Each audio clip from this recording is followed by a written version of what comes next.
Good morning everyone. आज हम सिंधु घाटी सभ्यता लेक्चर 8 में जो है सैंधव कला के बारे में पढ़ने जा रहे हैं। जैसा कि कला के बारे में हम सभी जानते हैं कि कला का इतिहास उतना ही पुराना है जितना कि मानव समाज प्राचीन है। मनुष्य ने अपने खाली समय का उपयोग करने के लिए जो है कुछ कृतियों का सृजन किया और वही जो है कला कहलाई। ये साधारण शब्दों में इस प्रकार हम जो है कला को परिभाषित कर सकते हैं। जहाँ तक सिंधु घाटी सभ्यता हड़प्पा सभ्यता की बात है, ये जो है भारत की सर्व प्राचीन सभ्यता में गिनी जाती है। इसलिए जो है सैंधव कला ही अति प्राचीन है। सिंधु घाटी सभ्यता के विभिन्न केंद्रों में हमें कला के विभिन्न जो है नमूने मिलते हैं और उनके आधार पर ही हम देख सकते हैं कि जो इनकी कला है क्या क्या विशेषताएं थी। इनकी जो कला थी फर्स्ट ऑफ ऑल उपयोगिता मूलक थी, यानी कि कलात्मक कृतियों में किसी न किसी उपयोगिता से परिपूर्ण थी या उपयोगी थी। इनकी कला में यथार्थता या वास्तविकता थी, काल्पनिकता थी। इनकी कला में हर्ष और उल्लास की अभिव्यक्ति होती है और निश्चित मानदंड भी इनकी कला में हमको मिलते हैं। यानी कि प्राचीन होने के बावजूद भी जो है ये कला कुछ नियमों को पूरा करती है। सिंधु घाटी सभ्यता के जो कलात्मक प्रतिरूप है हमें मोहरों, बर्तन, मूर्तियां, ताम्रपत्र,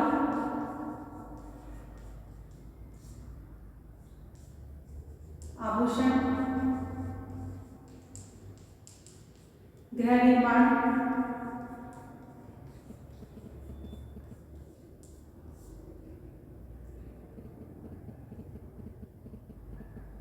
आदि में दिखाई देते हैं।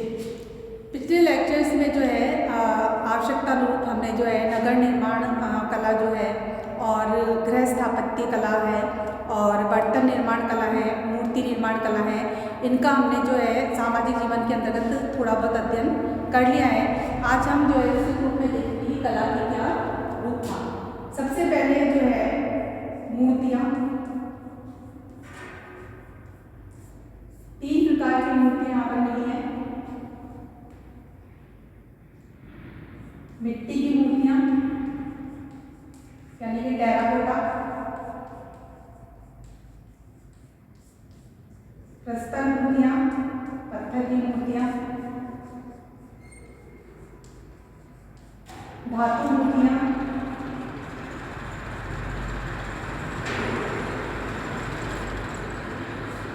मूर्तियों का अगर हम मूर्ति कला का अध्ययन करते हैं तो ये पाते हैं कि मानव आकृतियाँ, पशु पक्षी और जो है कई प्रकार की मूर्तियाँ, पशु पक्षियों की मूर्तियाँ जो खिलौनों के रूप में बनी है।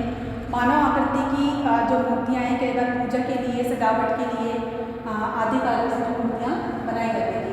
सबसे पहले हम अध्ययन करेंगे कि मिट्टी की मूर्तियाँ जो थी। हम जानते हैं कि सिंधु घाटी सभ्यता में जो भी मूर्तियाँ मिली है सबसे ज़्यादा मूर्तियाँ मिट्टी की ही मूर्तियाँ हैं और उनमें भी जो है मातृ देवी की मूर्तियाँ में सर्वाधिक मात्रा में मिलती हैं। मिट्टी की मूर्तियों को जो है पकाकर पक्का किया जाता था, तभी टेराकोटा की मूर्तियाँ कहलाती हैं। मिट्टी की जो मूर्तियाँ हैं उनमें हम जो है विभिन्नता देखते हैं कि मानव आकृतियों में और पशु पक्षी की मूर्तियों में क्या अंतर है। मानव आकृतियाँ जो है मिट्टी की बनाई गई हैं वो ठोस हैं और पशु पक्षी की मूर्तियाँ जो है अंदर से खोखली है। मिट्टी की मूर्तियों में सर्वाधिक मिलती हमें मातृ देवी की मूर्तियाँ,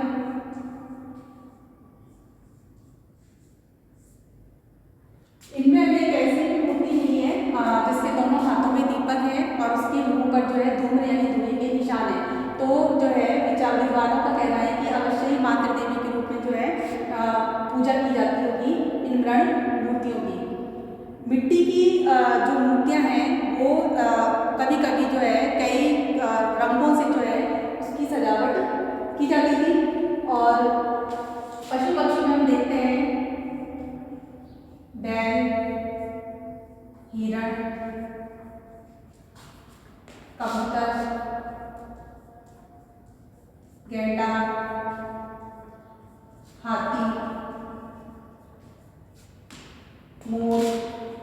आदि पशु पक्षियों का हमें चित्रण, आदि पशु पक्षियों की मूर्तियाँ जो है बनाई गई है। जहाँ तक जो है अनुमान है कि मातृ देवी की जो मूर्तियाँ हैं, नारी की मूर्तियाँ मातृ देवी के रूप में पूजा के कार्य में आती होगी। सजावट के कार्य में जो है बैल, हिरण, कबूतर, गेंडा, हाथी, मोर आदि जो है पशु पक्षी की मूर्तियाँ उपयोग में आती होगी। कई बार जो है छोटे बालकों को प्रत्यक्ष ज्ञान करवाने के लिए भी पशु पक्षियों की मूर्तियों का प्रयोग किया जाता रहा होगा। प्रस्तर जो मूर्तियाँ हैं हमें काफ़ी कम मात्रा में मिलती हैं, पर जितनी भी हैं वो उत्कृष्ट हैं। प्रस्तर मूर्तियों में जो है सबसे सर्वप्रमुख मूर्ति है जो विचारणीय वो मूर्ति है, मोहनजोदड़ो से एक मूर्ति मिली है। जो अर्नेस्ट मेके के अनुसार तो ये मूर्ति किसकी है, किसी पुजारी की है, और जबकि अन्य विचारकों का कहना है कि ये मूर्ति किसी योगी की रही होगी। मूर्ति में जो एक पुरुष है, अधखुली आँखें उसकी, और उसकी जो दृष्टि नासिका के अग्रभाग पर टिकी हुई है। उस व्यक्ति ने जो है तिप्त या छाप का एक शॉल ओढ़े हुए रखा है। ये मूर्ति जो मोहनजोदड़ो में मिली है योगी की मूर्ति, वो जो है प्रस्तर मूर्ति में सर्वोत्कृष्ट गिनी जाती है। इसके अलावा जो है हमें है हड़प्पा से 2 मूर्तियाँ मिली हैं। एक तो मूर्ति है जिसका कि सिर नहीं है, पुरुष की मूर्ति है, सिर्फ धड़ है सॉरी, वो लाल पत्थर की बनी हुई मूर्ति है। उसका शारीरिक सौष्ठव और अनुपात जो है वो दर्शनीय है। एक दूसरी जो मूर्ति है काले पत्थर की मूर्ति है, वो नर्तक की मूर्ति प्रतीत होती है, क्योंकि नर्तक की भाव भंगिमा में ही उस मूर्ति को दर्शाया गया है। पशुओं की मूर्तियाँ, पक्षियों की मूर्तियाँ प्रस्तर मूर्तियों में काफ़ी कम मिली हैं। प्रस्तर मूर्तियों में एक पशु मूर्ति उल्लेखनीय है जो कि बैल की है, और उसके जो कान हैं और सींग है वो जो है किसी अलग वस्तु से बनाए गए हैं। धातु मूर्तियाँ सबसे उल्लेखनीय हैं।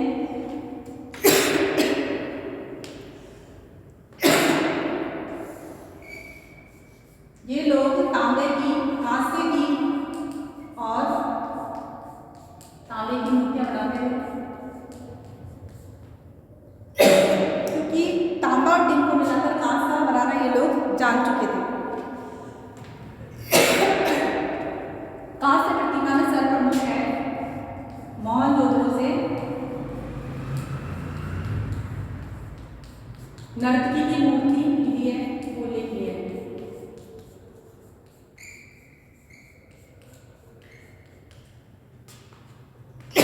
स्त्री को नृत्य की मुद्रा में दिखाया गया है। उसके हाथों में चूड़ियाँ हैं और जो है उसका एक हाथ हवा में उठा हुआ है, एक जो पाँव है जमीन से उठा हुआ नृत्य की मुद्रा में है। तो ये जो मूर्ति मोहनजोदड़ो से मिली है नृत्य की कांसे की मूर्ति, वो सर्वप्रमुख या उल्लेखनीय है। इसके अलावा मोहनजोदड़ो से ही तांबे का उबरदार बैल मिला है।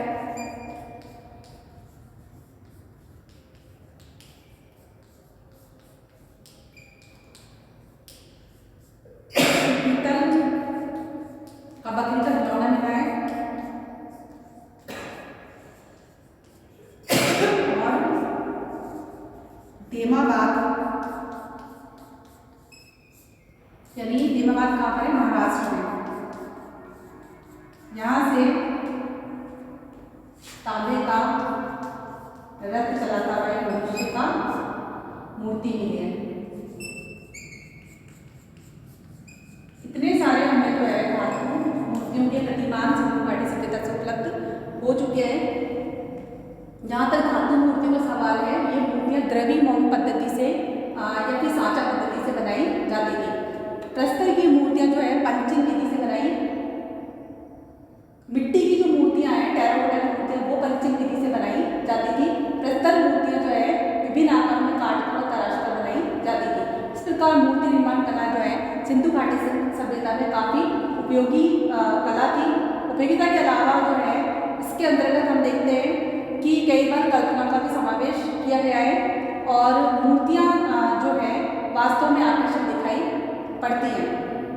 इन मूर्तियों के अलावा हम देखते हैं कि जो है प्रस्तर उद्योग में मोहर निर्माण कला भी उल्लेखनीय थी।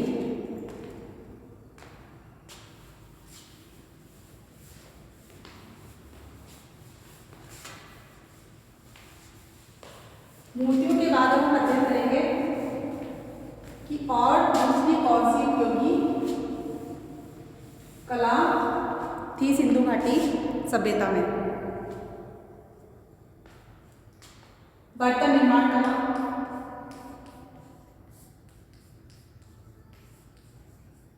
बर्तन निर्माण को व्यवसाय के साथ ही एक कला के रूप में भी अध्ययन किया गया है सभ्यता में, क्योंकि बर्तन कैसे थे, इनके न केवल घरेलू उपयोग में आते थे बल्कि कलात्मक भी थे बर्तन। तो ये जो बर्तन थे, जहाँ तक हमें अवशेषों के मिलने का सवाल है, किसी भी चाक की जो है अवशेष हमें सिंधु घाटी के किसी भी केंद्र में नहीं मिला है। फिर भी हम सिंधु घाटी सभ्यता के केंद्र से जो भी बर्तन मिले हैं उनको देखकर उनका हल्कापन है, उनमें जो एक तरीके से फिनिशिंग है, उनको देखकर हम कह सकते हैं कि चाक पर जो बर्तन बनाए जाते थे उनको धागे की सहायता से काट कर अलग किया जाता था। तो चाक पर बर्तन बनाए जाते थे और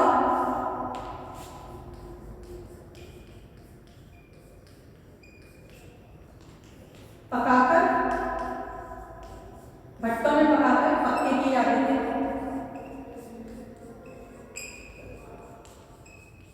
यहाँ के बर्तन लाल काले निर्माण है।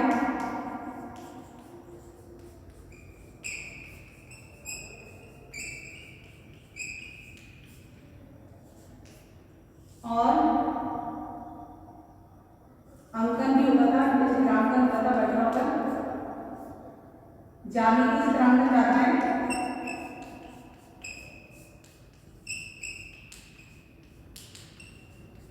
इसके अलावा पशु पक्षी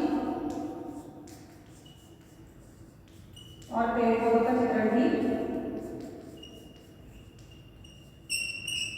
होता था।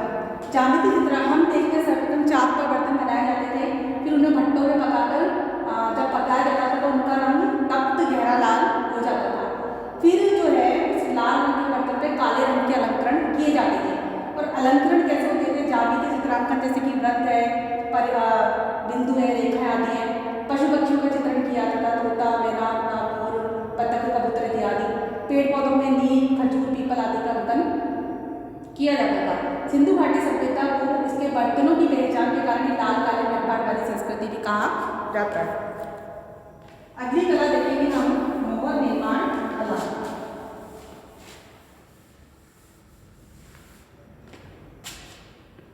मोहर निर्माण कला उल्लेखनीय है। मोहर से मुद्रा लेकर भी पुकारा जाता है।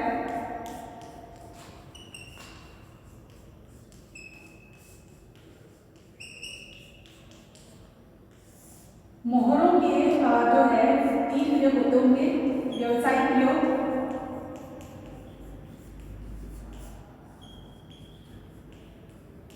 आभूषण के रूप में इसका प्रयोग होता होगा,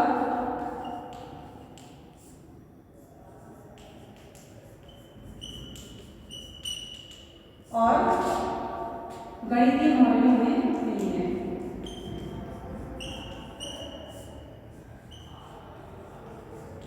क्योंकि जो है मोहरों का प्रयोग किस लिए किया जाता है? एक प्रकार के स्टैम्प थे।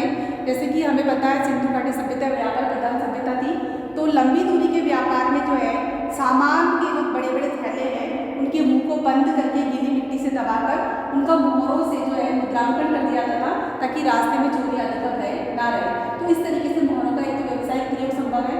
दूसरा, हमें एक मृतक के पास एक मोहर मिली है जिसका कुछ अलंकरण किया गया है,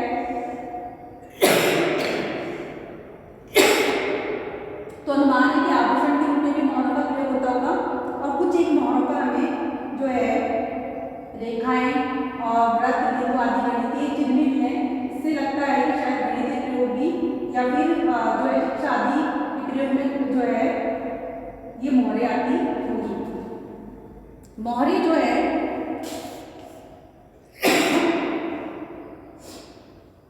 सैलखड़ी,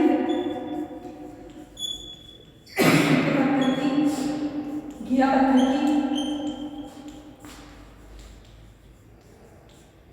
ज्यादा बनती थी, टेराकोटा यानी कि मिट्टी की पकी मोहरें भी मिलती है, और धातु की मोहरें भी मिलती है, पर धातु की मोहरें काफी कम मात्रा में है। टेराकोटा यानी पकाई मिट्टी की मोहरें में ज्यादा मात्रा में मिलती है, और प्रस्तर जो मोहरें हैं उनमें घिया पत्थर की मोहरें सबसे ज्यादा मिलती है।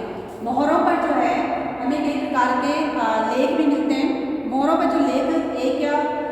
दाई से बाएं ओर लिखे गए हैं और इस लिपि को पिक्टोग्राफी कहा गया है। मोहरों पर हमें कई प्रकार के जो है चिन्ह, पशु की आकृतियाँ और पेड़ पौधों की आकृतियाँ आदि भी दिखाई देती है। इन मोहरों में सर्वाधिक अंकन हमें किसका मिला है? वृषभ का। ये एक सींग वाले सर्वाधिक अंकन एक सींग वाले जानवर का मिला है, जिसे जो है इतिहासकारों ने कहा है कि ये वृषभ का चित्रांकन है। सिंधु घाटी सभ्यता में एक सींग वाले वृषभ यानी बैल को पवित्र माना जाता था। यही कारण है कि मोहरों पे ज्यादातर चित्रांकन उन्हीं का वृषभ का ही किया गया है। इसके अलावा जो है मोहरों पर दूसरे चित्रांकन भी किए गए हैं। पीपल के वृक्ष का, नीम खजूर के वृक्ष आदि के चित्रांकन भी किए गए। मोहरे गोलाकार, आयताकार, चौकोर, वर्तुलाकार, बेलनाकार, विभिन्न आकार प्रकार में होती थी। इस प्रकार मोहर निर्माण कला जो है प्रमुख औद्योगिकता, प्रमुख कला भी थी।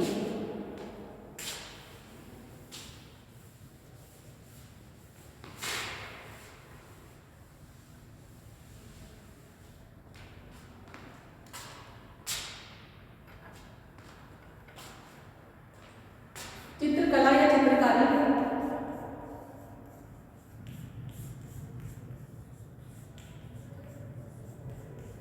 चित्रकला के प्रतिरूप में सैंधव सभ्यता में जो है मोहरों पर और बर्तनों पर और तामपत्रों पर अंकन दिखते हैं। प्रतिरूप में चित्रकला के काम का मैंने मोहरों पर, बर्तनों पर और तामपत्रों पर। ये जो चित्रकला है इसमें ज्यामितीय अंकन,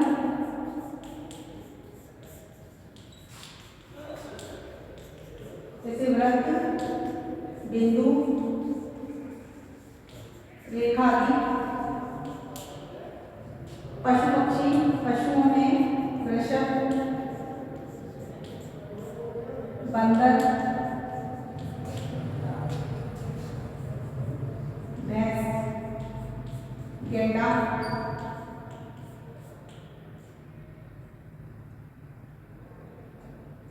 आदि का अंकन मिलता है। वृक्षों में नीम, खजूर, पीपल आदि का अंकन को मिलता है। और सर्वोत्कृष्ट जो नमूना है चित्रकला का वो हमें दिखता है एक बर्तन पर। हड़प्पा से बर्तन मिला है जिस पर हमें चित्रकला का सर्वोत्कृष्ट नमूना मिला है मछुए का चित्र, मछुए का अंकन। ये जो मछुआ है अपने कंधे पर जाल उठाए जा रहा है।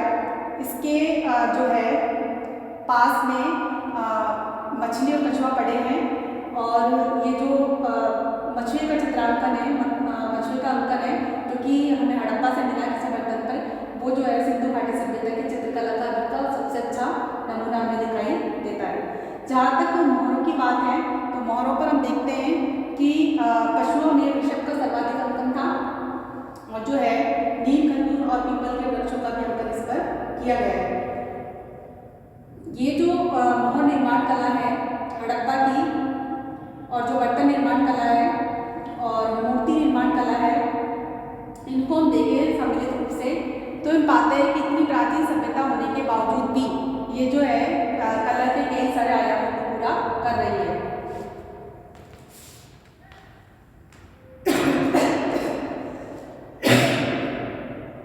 मोहरों में हम देखते हैं कि सबसे अच्छा अंकन है पशुपति शिव का। ये हम पूर्व में भी पढ़ चुके हैं। पशुपति शिव का अंकन सर्वोत्कृष्ट है मोहर के चित्रांकन में।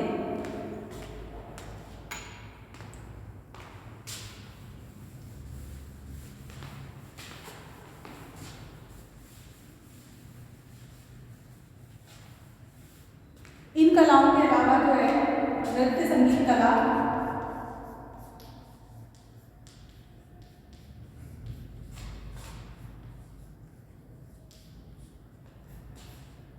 नृत्य संगीत कला, आभूषण निर्माण कला, आभूषण निर्माण, और लेखन कला। लिपि को भी लेखन कला के रूप में ले सकते हैं। ये सिंधु घाटी की सभ्यता की कला थी। नृत्य संगीत में हम देखते हैं कि मोहनजोदड़ो से हमें जो है नृत्य कांस्य की नारी की प्रतिभा, नर्तकी की प्रतिभा मिली है, और एक काले पत्थर की जो है नर्तक की हमें मूर्ति मिलती है सैन्य सभ्यता के केंद्रों से। कई जो मुद्राएं हैं उन पर कई वाद्य यंत्रों का ढोल आदि पुंगी आदि का अंदर हमें मिलता है। तो इससे लगता है कि नृत्य संगीत कला भी वहाँ पर न केवल मनोरंजन का साधन रही होगी, बल्कि कला के रूप में भी विकसित इसका विकास हो चुका होगा नृत्य और संगीत का। आभूषण निर्माण जो है उसमें हम देखते हैं कि सोने चांदी, सामाजिक जीवन में हम पढ़ चुके हैं कि सोने चांदी हाथी दांत के जो है कीमती आभूषण ये लोग पहनते थे, और रंगीन कीमती मनों के भी जो है आभूषण बनाए जाते थे। तो इस तरीके से जौहरिया का जो व्यवसाय था वो जो उन्नत था, क्योंकि पुरुष और स्त्री दोनों ही आभूषण धारण करते थे। करदनी है, कर्णफूल है, पायजेब है, हार है, ये सारे आभूषण बनाए पहने जाते थे। आभूषण उद्योग के साथ एक और उद्योग जुड़ा हुआ था, कच्ची कार्य उद्योग।